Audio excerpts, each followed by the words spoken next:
तुम जब से सृष्टि का सर्जन हुआ है तब से तुम्हारा भी सर्जन हुआ है।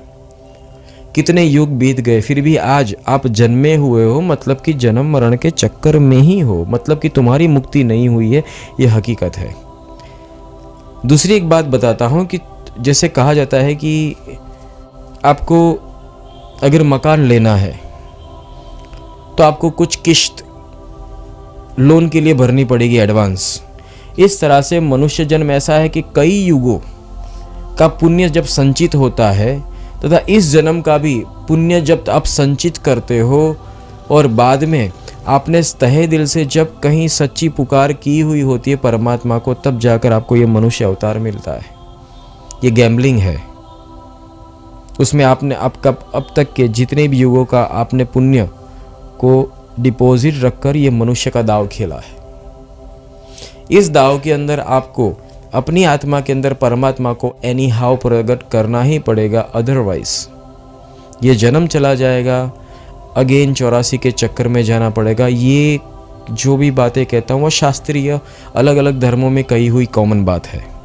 मतलब ये एक धर्म झूठ बोल सकता है, सभी धर्म झूठ नहीं बोल सकते। तो मैं उन कॉमन बात की बात करता हूँ जो अलग अलग धर्मों में बताई जाती है।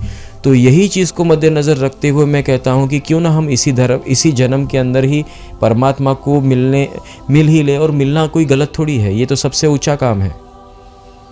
जब आप इस रास्ते पे जाओगे तो दुनिया आपको वहाँ भी रोकेगी, आपको कहेगी कि परमात्मा के रास्ते पे नहीं जा सकते, घर में बैठकर दिया बत्ती करो, बहुत हो चुका, माया कमाओ, यही काम की चीज़ है।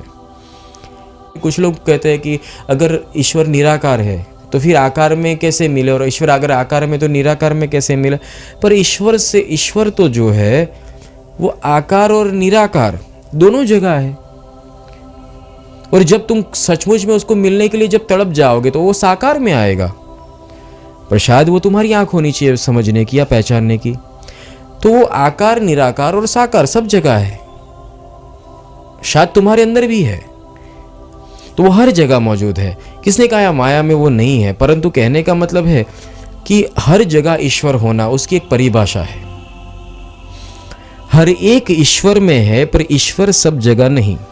सब कुछ ईश्वर के अंदर है, पर ईश्वर की मौजूदगी वहीं होती है जहां ईश्वर का अनुसंधान होता है, जिस जगह ईश्वर का अनुसंधान हो सके।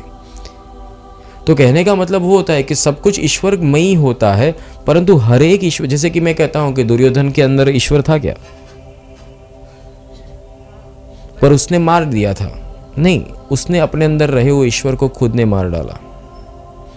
वो ईश्वर नहीं था, वो आत्मा था। ईश्वर की परिभाषा बहुत अलग है। उसके अंदर ईश्वर को प्रकट करने का सेंसर जीवित था, आत्मा था, पर उसने खुद की आत्मा को मार के रखा हुआ था। रावण था तो रावण ने शिव को भी प्रसन्न तो कर ही लिया था, मतलब एक उच्च कोटि का भक्त ही था वो। पर इतनी उच्च कोटि का भक्त होने के बावजूद उसने उस जगह पर आकर भी वापस गिरा। मतलब वही समझा जाता है कि तुम चाहे कितनी भी ऊंचाई हासिल कर लो, ये अलग बात है, पर उससे फिर गिरना नहीं है, तुमको ऊपर रहना है। हम क्या करते हैं कि थोड़ा सा ज्ञान आ जाता है, अहंकार में आ जाते, गिर जाते हैं। ये रावण जैसी अवस्था है। तुम थोड़ा बहुत दान करोगे, तुम्हारे अंदर अहंकार प्रकट हो जाएगा। तुम कुछ पुस्तक पढ़ लोगे, तुम्हारे अंदर अहंकार पड़ जाएगा। दो चार ज्ञान की बातें समझ में आ गई, अहंकार हो जाएगा। कुछ दो चार बड़े लोगों से घूमना फिरना हो जाएगा, अहंकार प्रकट हो जाएगा।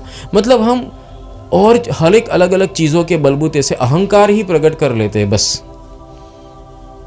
पर कहा जाता है कि जितनी तुम्हारे अंदर दिव्यता बढ़े, जितना ज्ञान बढ़े, जितनी तुम्हारी सोच बढ़े, जितना तुम्हारा सर्कल बढ़े, उतने तुम और भी विनम्र होते जाओ। तो शायद कहा जाता है कि तुम्हारे अंदर ईश्वर का प्रागट्य हो रहा है।